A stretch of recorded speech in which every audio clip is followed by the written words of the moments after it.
પોલીસે વિદ્યાર્થીઓને ફટકાર્યા, તેમના પર ટીયર ગેસના સેલ છોડ્યા અને તેમને બેરહેમીપૂર્વક માર માર્યો. આ મામલો હવે ગરમાઈ ચૂક્યો છે. ગુજરાતમાં પણ તેના પડઘા પડ્યા છે અને ધારાસભ્ય ગોપાલ ઇટાલિયાએ ભારતીય જનતા પાર્ટીની ધૂળ નીકાળી છે. વૈષ્ણવજન તો તેને કહીએ જે પીડ પરાઈ જાનાને રે.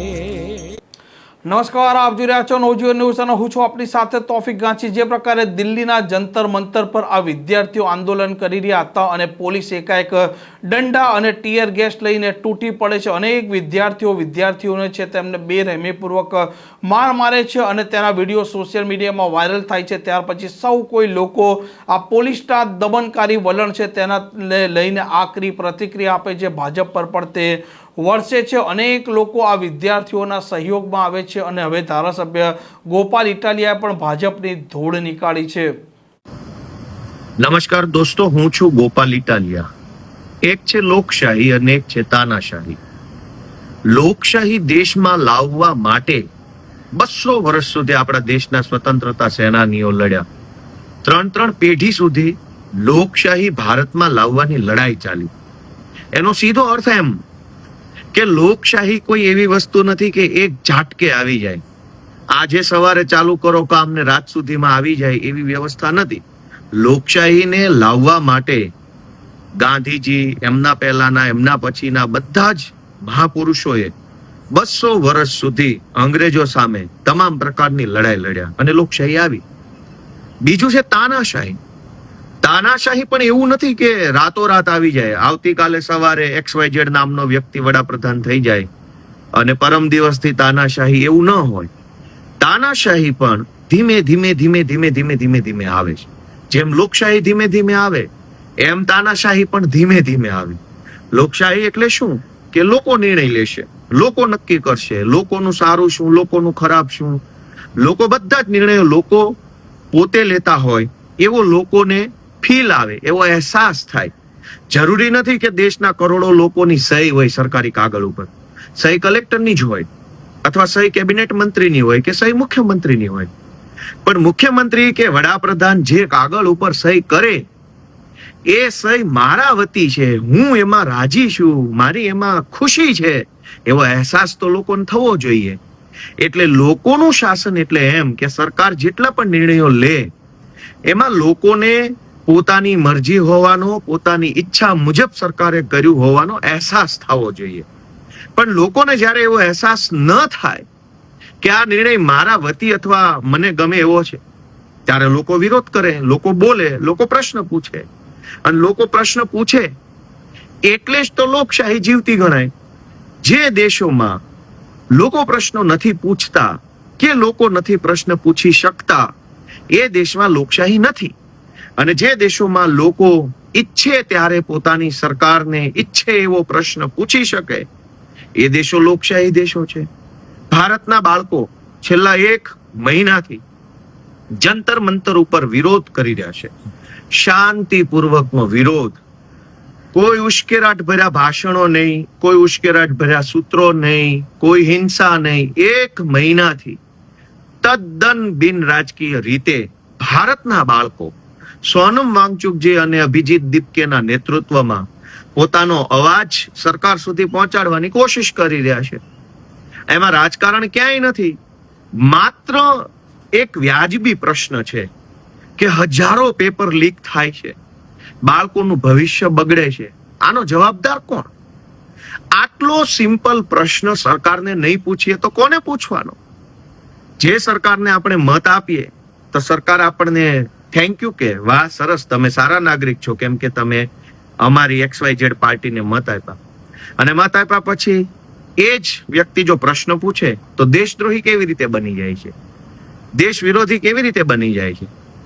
આ કેન્દ્રમાં રહેલી તાનાશાહ સરકારનું એક મનોવૈજ્ઞાનિક જનતા ઉપર તાનાશાહી ભર્યું વલણ છે કે જે માણસ પ્રશ્ન પૂછે બધા જ દેશદ્રોહી. અને પ્રશ્ન કોને પૂછે છે? સરકાર નહીં. સરકાર તો અનેક આવી, અનેક ગઈ. તો એવું તો નથી કે દેશ જ સરકાર છે અને સરકાર જ દેશ છે. કેમ કે અહીંયા આપણે ત્યાં દુનિયાના દેશોની જેમ રાષ્ટ્રપતિ શાસન નથી. અહીંયા સરકાર છે જેને લોકો પસંદ કરે. 1 મહિનાથી નીટ રીનીટ અલગ અલગ અનેક પેપર લીક. માણસના જીવનમાં ડોક્ટર બનવું એ કેવડું મોટું સપનું હોય છે. અનેક વિદ્યાર્થીઓ 10માની બોર્ડની પરીક્ષા આપે ત્યારે ઉજાગરા કરે છે, અને માત્ર વિદ્યાર્થી નહીં, એના માતા પિતા દાદા દાદી કુટુંબના સગાવાલા પણ ઉજાગરા કરે, મહેનત કરે, એક એક વસ્તુની અંદર કાળજીપૂર્વક ધ્યાન રાખે. હું મારા કુટુંબના અનેક લોકોને જોઉં છું કે જેના બાળકો 10મામાં હોય ને ત્યારથી ઉજાગરા કરે. શું કામ? કે 10મામાં સારા ટકા આવે તો 12મામાં સાયન્સની અંદર સારી સ્કૂલોમાં સારી જગ્યાએ મેડિકલ સાયન્સમાં એડમિશન મળે. હવે મેડિકલ સાયન્સમાં એડમિશન મળ્યા પછી 11મું 12મું 2 વર્ષ સુધી આખો પરિવાર ઉજાગરા કરે. શું કામ? કે જો સારા ટકા આવે તો નીટની અંદર સારા માર્ક્સ આવે તો આને કોઈ સારી મેડિકલ કોલેજની અંદર એડમિશન મળે ને આપણો છોકરો ડોક્ટર બને. 10મું 11મું 12મું નીટ 3-3 4-4 વર્ષ સુધી માતા પિતા ઉજાગરા કરે, આખો પરિવાર ઉજાગરા કરે એક છોકરાનું સપનું પૂરું કરવા માટે, અને ફટ લઈને પેપર ફૂટી જાય. અને 21 છોકરાઓ પેપર લીકના કારણે અથવા નીટ રીનીટના કારણે આત્મહત્યા કરી ચૂક્યા છે. આપણા દેશના 21 બાળકો વિદ્યાર્થીઓ આત્મહત્યા કરી જાય એનો જવાબદાર કોઈ નહીં, કોઈના માથે એનું પાપ નહીં. એ કેવી રીતે ચાલે?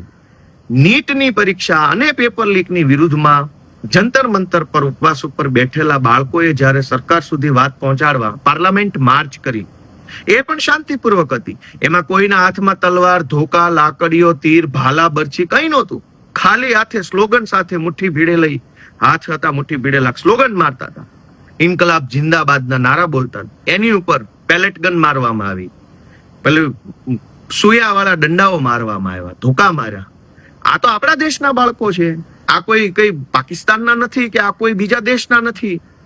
આપણા જ દેશના બાળકો પેપર લીકનો ભોગ બને, આપણા જ દેશના બાળકો આત્મહત્યા કરે, અને આપણા જ દેશના બાળકો આપણા જ દેશની સરકારને પ્રશ્ન પૂછે તો આપણા જ દેશની સરકાર આપણા જ દેશના બાળકોને ધોકા મારે. એ જ તો તાનાશાહી છે. અને આ તાનાશાહીની સામે લડવું એ કોઈ પાર્ટીની નહીં, દેશના એક એક નાગરિકની જવાબદારી છે. હું ગુજરાતભરના સૌ લોકોને, વડીલોને વિનંતી કરું છું કે આ લડાઈ ભાજપ સામે કે વડાપ્રધાન સામે નહીં, આ લડાઈ તાનાશાહીની સામે છે. તાનાશાહીની સામે નહીં લડીએ તો ધીમે ધીમે ધીમે ધીમે ધીમે આપણે બધા ગુલામી તરફ ફેંકાઈ જશું. અને માત્ર પેપર લીક નહીં, ખરાબ રોડ રસ્તાઓ, યુનિવર્સિટીનું બખડ જંતર તંત્ર, સરકારી દવાખાનાની બખડ જંતર હાલત, પોલીસ સ્ટેશનોમાં ફરિયાદ ન લેવી, હજારો પ્રશ્નો આપણે એનો સામનો કરવો પડશે. એટલે તાનાશાહી સામે લડવા માટે સૌએ આગળ આવવું એ સૌની ફરજ છે. હું સૌને અપીલ કરું છું કે કશું ન કરી શકો તો એક વોટ્સએપ કે ફેસબુકનું સ્ટેટસ તો મૂકો. આ દેશ આપણો છે, કોઈ ભાજપનો કે કોંગ્રેસનો કે કોઈ પાર્ટીનો આ દેશ નથી. દેશ આપણો છે. પાર્ટી તો આજે છે કાલે નહીં હોય, નેતાઓ આજે છે કાલે નહીં હોય, દરેક નેતા મરી જવાના છે. દેશ અને આ સમાજ વ્યવસ્થા અખંડ છે, અમર છે. આ વ્યવસ્થા જળવાઈ રહે, લોકશાહી ટકી રહે, એના માટે એક ફેસબુક ઉપર કે વોટ્સએપ ઉપર કે તમારા સોસાયટીના ગ્રુપમાં સમર્થન કરતી, બાળકોને સમર્થન કરતી પોસ્ટો મૂકો. આટલું બધું ડરીને જીવવાનું શું જીવવાનું? આમ દિલ્હીના જંતર મંતર પરનો આ મામલો છે તે હવે વધારે ગરમાઈ ચૂક્યો છે અને સરકાર છે તેમના માટે પણ મુશ્કેલીઓ ઊભો કરી ચૂક્યો છે. આ પ્રકારના સમાચાર માટે નવજીવન ન્યૂઝ ચેનલને લાઇક, શેર અને સબસ્ક્રાઇબ કરવાનું ભૂલતા નહીં. નમસ્કાર.